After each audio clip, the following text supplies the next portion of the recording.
Hello friends, आप सबको मेरी ओर से सुबह की नमस्ते। और उम्मीद करती हूँ कि आप सब अच्छे होंगे। और मैं है ना नहा ली हूँ। जब मौका मिलता है तभी नहा लेती हूँ। वैसे सवेरा ही नहा ली हूँ आज मैं, ज़्यादा देर नहीं। और सवेरा भी नहीं है, 11 बज चुके हैं।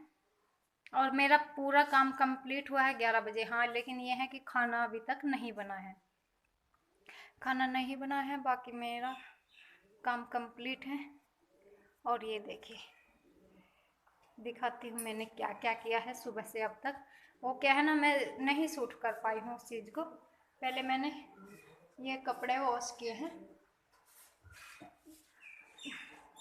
सबसे पहले मेरा कपड़े धुलने का ही रहता है रोज। और फिर मैंने थोड़ा बर्तन साफ किए हैं। और इधर मेरी सब्जी रखी है, अभी मुझे खाना भी बनाना है। और यहाँ ये सब झाड़ू पोछा मैंने सब क्लीन कर दिया है।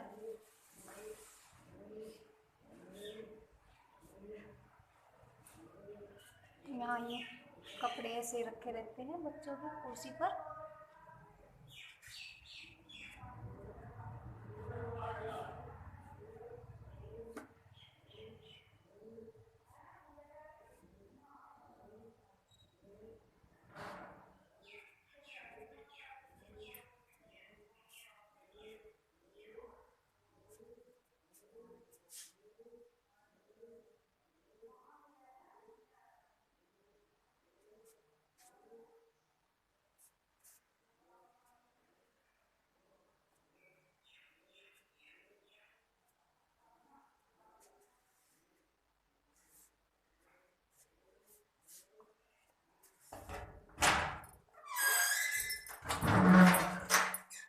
और ये देखिए मेरी अलमारी की क्या हालत हुई है।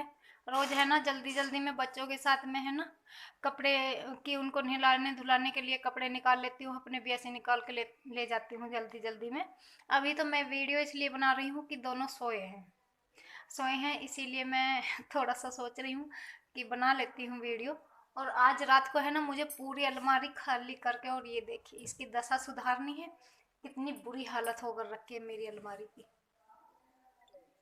और जबकि मैं बताती हूँ ना, मेरी अलमारी है ना एकदम ऐसे चमचम करती रहती है। दिखाऊंगी मैं आज आप लोगों को अपनी अलमारी लगाकर। सच में मुझे बहुत बुरा फील हो रहा है। 3-4 दिन से सोच रही हूँ कि इसको समेट देती हूँ, लेकिन मौका ही नहीं मिल रहा है। और रही सही हालत है ना, आज ये कुर्ती ढूंढने के चक्कर में हो गई। क्योंकि बच्चों के कपड़े रखने के लिए है ना कोई दूसरी अलमारी मुझे लेनी पड़ेगी। अलमारी मेरी छोटी पड़ रही है। और देखती हूँ इसमें से कुछ एक्स्ट्रा कपड़े भी आज निकाल दूंगी मैं। लेकिन ये काम है ना आज मैं रात को ही करूँगी क्योंकि बच्चे जब सो जाते हैं ना तभी मैं ये अच्छे से कर पाती हूँ। इसमें कम से कम मुझको 1 घंटा लगने वाला है अलमारी में। और फ्रेंड्स, मैं है ना आपसे बात करना चाहती थी कुछ, कि जैसे मैंने आपको कल है ना एक वीडियो अपलोड किया था जिसमें मैंने बताया था कि लड्डू गोपाल जी की सेवा हम कैसे करते हैं, और उसी के बारे में। और मैं है ना ये आप लोगों से एक बात और उसमें बताना चाहती थी कि जैसे हम उनको भोग लगाते हैं और उनका नहाने का पानी जो होता है निलाते हैं, उसी सब चीज़ के बारे में। वो है ना, जो देखो मैं उनके नहाने का पानी होता है वो मैं अपने आप रोज पीती हूँ। वो पानी पीना ही चाहिए क्योंकि वो एक प्रसाद है, और वो उससे बेस्ट प्रसाद नहीं हो सकता है कि लड्डू गोपाल जी का नहा हुआ पानी जो है ना आप ना कहीं फेंके और ना ही कहीं तुलसी में दे। क्योंकि भगवान जी के नहाए का पानी हम तुलसी में भी नहीं डालना चाहिए, क्योंकि वो भी एक माता का स्वरूप है। अगर हम माना कि परमात्मा को, भगवान जी को नहलाकर, लड्डू गोपाल जी को नहलाकर और तुलसी में जल चढ़ा रहे हैं, तो वो भी एक तरह का गलत ही है। और ना ही उस जल को कहीं फेंके, ना कुछ करे। अगर हो सके अपने चाय में डालकर पी लीजिए, ऐसे ही पी लीजिए, कोई ज़्यादा तो वो होता नहीं है, थोड़ा सा पानी होता है, उसी जल को आप पी लीजिए।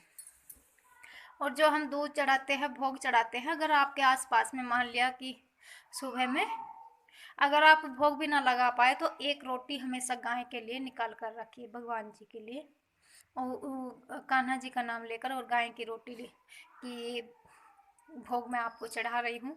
अगर आपको चढ़ाने का, माना कि चढ़ाने का टाइम भी नहीं है और भोग अगर आप लगा भी रहे हैं तो भी, कि एक रोटी गाय के लिए रोज निकाल दीजिए और उस पर दूध या मलाई लगाकर कुछ भी तभी रखिए। और मक्खन हो तो मक्खन जरूर लगाइए। और कान्हा जी को क्या है ना, मक्खन बहुत पसंद है ना, तो उनके भोग में अगर हम मक्खन लगाएंगे तो और ज़्यादा बेहतर होगा। तो वही सब मैं आपको बता रही हूँ कि और जो हम दूध रखते हैं उसको भी अपनी चाय में या दूध में ऐसे ही, मतलब खाने पीने की चीज़ों में हम उपयोग कर सकते हैं।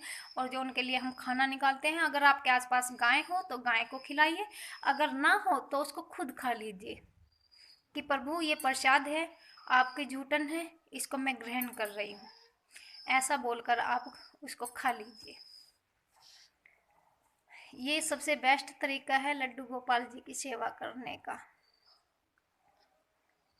क्या है ना, हम उनका खाना पीना ऐसे ही इधर उधर फेंक नहीं सकते हैं। और इस टाइम में है ना पूजा पाठ नहीं कर पा रही हूँ क्योंकि बच्चों के साथ में, और ये तो मैं थोड़ा सा टाइम मिल गया है क्योंकि दोनों बच्चे अभी सोए हैं और 11 बजे हैं और ये टाइम पूजा का है भी नहीं। लेकिन हाँ ये है कि मैं उनको नहला देती हूँ, जब मुझको टाइम मिलता है तब नहलाती हूँ कान्हा जी को मैं। और कमेंट करके बताइएगा कि मेरी कुर्ती आप लोगों को कैसी लगी। बहुत ही सस्ती है सच में। यही गांव में हूँ ना, तो यही फेरी वाला आता है रोज, उसी से ली थी, बहुत सस्ती सी और रोज के लिए। और ये है ना, देखो मेरी आंखों के नीचे है ना, मेरी स्किन बहुत लूज हो गई है क्योंकि एक तो मेरा वेट बहुत ज़्यादा घट रहा है, बहुत तेज़ी से मेरा वजन घटता जा रहा है। पता नहीं थकान के कारण कैसे, ऐसे थकान भी हो और कैल्शियम की कमी भी बहुत ज़्यादा हो गई है मेरे अंदर, उसी के कारण शायद घट रहा है। देखते हैं, कैल्शियम की टेबलेट वेबलेट खानी पड़ेगी। और लगता है कि बच्चों के साथ में थक जाते हैं ना, और फिर घर का भी काम रहता है। और ये देखिए बालों की क्या हालत हुई है, बाल मेरे बहुत ख़राब हो चुके हैं। मतलब कि सोच रही हूँ कि इनको ना बहुत छोटे छोटे कर लूँ। क्या है ना, मैं बाल अपने कभी भी कटाती नहीं हूँ, खुद से ही कटिंग करती हूँ। और मैं अपने बालों की कटिंग करूँगी ना तो आप लोगों के साथ में शेयर ज़रूर करूँगी। ये देखिए क्या कितने भयंकर तरीके से मैंने अपने बालों से कंघी की हुई है, लेकिन फिर भी बाल जो है ना, ये दिखाई दे रहे होंगे आपको, इस तरह से मेरे बाल निकल रहे हैं इस टाइम, क्योंकि बच्चे अभी बोलना नहीं सीखे हैं ना, और ये करके बातें करते हैं, उसी कारण से इतना झड़ रहे हैं। और इसके लिए भी मैं आप लोगों को बताऊंगी, क्योंकि ये है ना हर साल में ठंड, जैसे जैसे ठंड का सीजन शुरू होता है ना, ठंड बढ़ती जाती है, तो ये आंखों के नीचे की स्किन जो है ना मेरी बहुत जल्दी लूज हो जाती है। 3 साल से समथिंग ऐसा हो रहा है। हाँ 3 ही 4 साल से ऐसा हो रहा है। और मैं है ना आप लोगों को बताऊंगी कि एक हफ्ते में ही इनको मैं कैसे ख़त्म कर देती हूँ।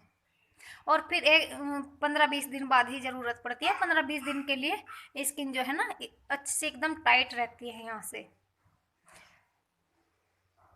और ये भी मैं अपने से करती हूँ, अपनी ये भी मैं आप लोगों के साथ में शेयर करूँगी कि कैसे मैं अपने बालों की कटिंग करती हूँ और कैसे मैं अपनी आईब्रोज बनाती हूँ। तो लगे रहिए मेरे साथ में, जुड़े रहिए मेरे साथ, बातें करते रहिए और कमेंट करते रहिए प्लीज़, क्योंकि मुझे पता चलता रहेगा कि मैं अच्छा कर रही हूँ नहीं अच्छा कर रही हूँ, इसीलिए। और ये देखो मेरा नंगू पुंगू उठ गया है। क्या ना, कपड़े इतने गीले करते हैं ना, दिन में मैं इनको डाइपर नहीं लगाती हूँ, रात में तो अभी डाइपर लगाना शुरू कर दिया इनको, और सुबह में निकाल देती हूँ 7 बजे इनका डाइपर। और उसके बाद में है ना कपड़े इतना गीला करते हैं, बहुत ज़्यादा गीला करते हैं ना कपड़े, तो कुछ देर के लिए इनको ऐसे ही छोड़ देती हूँ, पड़े रहो नंगे पुंगे जैसे भी हो। अब कपड़े तो गीले जब भी कर रहे हैं, क्योंकि हम एक कपड़ा एक पैंट इनको पहना देंगे, वो गीला हो जाएगा, उसके साथ साथ में नीचे वाला जो कपड़ा है वो वैसे भी गीला होता ही होता है। तो इसीलिए कि गीला तो वो तब भी हो रहा है तब भी हो रहा है, और मैं इतनी पैंट कब तक बदलती रहूँ भाई, पड़े रहो थोड़ी देर ऐसे पड़े रहते हैं। तो चलिए गाइज, और ये है ना देखो मेरी माला है ना, मैंने इसको ठीक किया था रात, और ये है ना छोटी हो गई लगता है थोड़ी, आप बताइएगा आप लोगों को मेरी माला कैसी लगती है। मुझे तो सच में ना ये इतनी पसंद है, बहुत ज़्यादा पसंद है। हालांकि अब मैं सोच रही हूँ कि इनको किसी दिन टाइम मिले ना तो इनको काले मोतियों में डालूंगी। अभी हमने पिछले साल रेड में डाली थी, वैसे काले मोतियों में थी ये 6 साल तक। और 6 साल से बनी हुई मेरी माला, मैंने 6 साल, वैसे तो 8 साल हो गए इसको, लेकिन पिछले साल मैंने इसका धागा चेंज कर दिया था और उस बीच में भी मैंने इसके केवल 2 ही धागे वो किए थे। और इसका है ना पेंच बहुत ख़राब हो गया है, ये कभी भी निकल जाता है, इसी के कारण टूट जाते हैं झटका लगकर बहुत जल्दी से। तो चलिए गाइस यहीं पर करते हैं वीडियो का एंड। कल फिर मिलते हैं आप लोगों से कुछ नए के साथ में। तब तक के लिए बाय बाय, टेक केयर, अपना ख्याल रखिए, खुश रहिए और कान्हा जी का नाम लेते रहिए।